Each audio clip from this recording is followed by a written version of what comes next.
Hi there, how's everybody today? And before I start, please subscribe to my YouTube channel. Please let me know what you'd like me to talk about and how I'm doing. I love to read all your comments and find out how you're getting on. And please join my online support group, Phoenix Rising, on Facebook. I'd love to see you all there and speak to you there. Right, I've just been asked to speak about narcissists and whether they will ever change for anybody, whether they'll ever improve, whether they'll ever stop being a narcissist. To be honest, narcissism is a psychological disorder. So it's like having schizophrenia, it's like having bipolar or, manic depression, anything like that. Me personally, I don't think that they can ever change because it's something that's ingrained in them. They've not necessarily been born with it, but they've developed this from possibly trauma in their own lives, in early childhood trauma, being separated, being neglected, being abused, being bullied, sexual abuse. It could be anything, and then they've become narcissists, and it's almost like they are controlled by their condition. They don't control the condition controls them. So they react and they behave and they treat others how this condition makes them treat them in a way. So for example, they cannot help lying. Lying is you don't get a narcissist that doesn't lie. Everything they do, everything they say, everything they are is lie. They create this fake persona, they create this false image, they create this false life, characteristics they absorb characteristics from other people, they mirror other people's characteristics. So things that they like in other people, empathy and kindness and gentleness, they mirror these, they learn these habits, they learn these traits, and then they pretend that that's them. It's not them, but they're very good at pretending and making people believe that that's them. Also the abuse side comes out when they're challenged. Anything that they feel is a threat or a challenge, they will become abusive as a reaction to it. They are not able to control their anger, they're not able to control how they react to a situation. It's almost like they just do automatically. So that's when you see the mask fall off, is when they become these monsters. They like we liken them to Jekyll and Hyde. So one minute they can be the most amazing person around, the most amazing husband, the most amazing partner, father, son, daughter, friend, but suddenly something triggers them and they just become monsters. It's almost like there's no getting through to them. That's it, they've just completely gone into a different space, different zone. So I don't think they can ever change that. I think part of the problem is that, for example, like you can recommend anger management for people who are angry a lot. The only problem with narcissists is they don't believe there's anything wrong with them. So they don't believe that there's anything wrong with them. They don't believe that they're not nice people. They don't believe that they're abusive people or narcissists.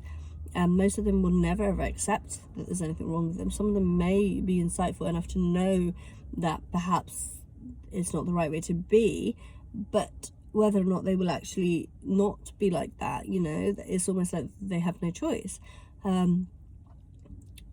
It's almost like the way they've adapted and learnt to be, since they've been abused or whatever trauma that they've faced.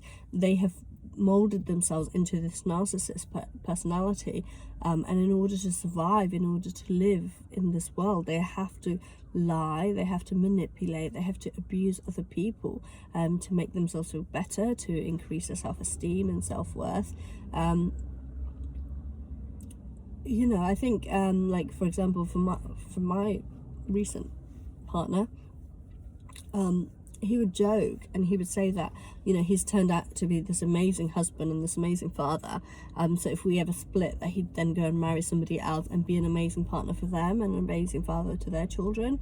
In a way, I felt that was a bit of a triangulation situation, that he's making me jealous, that you're not happy with me, you're not content, you don't think I'm worth staying with, and I'll just find somebody else and they'll be really happy. And he would say this, he would actually say that he's a perfect husband for anybody, like for a from a girl from Pakistan would love to have a husband like him, because in Pakistan the husbands are vile. They are just so awful, sexist and selfish and inconsiderate. So compared to that, he would be an angel, because he may not be 100% or he may not be all the time, but there are times when he will help with the chores, will help with the children, you know, and stuff. So for him that was enough, and he would say, well, you know, some girl's going to really win the lottery with me, because she's going to be so happy and amazed, and if I get angry with her sometimes and stuff, that's okay, because she'll say, well, if I was in Pakistan, you know, he'd be getting angry with me all the time, so him getting angry once in a while is acceptable. And he would actually say to me, he'd actually say, why can you not just put up with it? Why can you not just let me have the occasion where I have to shout and scream and swear and rant, you know, and be abusive, basically? Why can I not just put up with it, you know, and think about, well, last week he was nice to me, last week he did this for me, last week he did that for me. Well, no, because it's abuse. I'm not going to just sit down and shut up and listen to you raving and ranting and shouting and swearing at me and abusing me, just for the sake that maybe next week you won't be. Maybe next week you'll be a nice person and you'll be back to your Jekyll and Hyde routine, where you're going from one extreme to the other, and you're all of a sudden an amazing person. And I can just put up with a week of abuse so that I can have a week of nice behaviour from you. You know, that's not acceptable. But according to him, it is, because he doesn't think he's crazy. He doesn't think he's a narcissist. He doesn't think he's abusive. He thinks he's fine. So it must be me. I'm the one with the problem. I'm the one that's exaggerating. I'm the one that's making up rubbish. I'm the one that's making up lies and making him out to be something he's not. Well, no, you are a narcissist. You are abusive. You're abusing me. You know, why should I put up with that?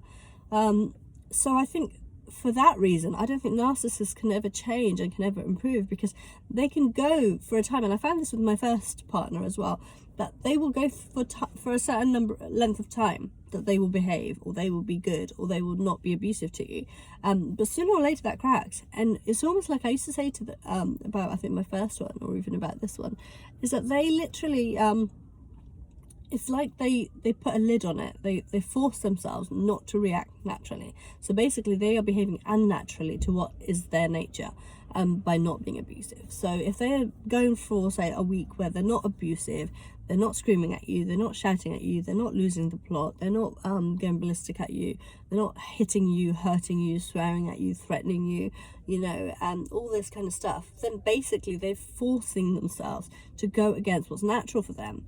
And that builds up. It's like a volcano. It builds up and up and up. Sooner or later that will erupt. And when it erupts, it's actually even worse when they erupt, because they've been bottling up their emotions and they've been bottling up their feelings and being somebody they're not. So when they do actually erupt, it's actually 10 times worse. And I used to say that about him and with my first one, that he can be good, I guess, for a few weeks or months, but when he erupts, it's going to be worse. It's going to be devastating, and I don't think I want to risk being around for when he erupts. Because if he's gone for weeks and weeks and weeks where he's not said anything, where he's not been abusive, where he's not been horrible to me, I'm going to pay for it later. And I knew that. And even last year when everyone was trying to reconcile us, you know, the imam was trying to reconcile us, I would sort of say, but when he erupts, what's going to happen then? Are you going to be there to help me, to support me, to be there for me, to protect me?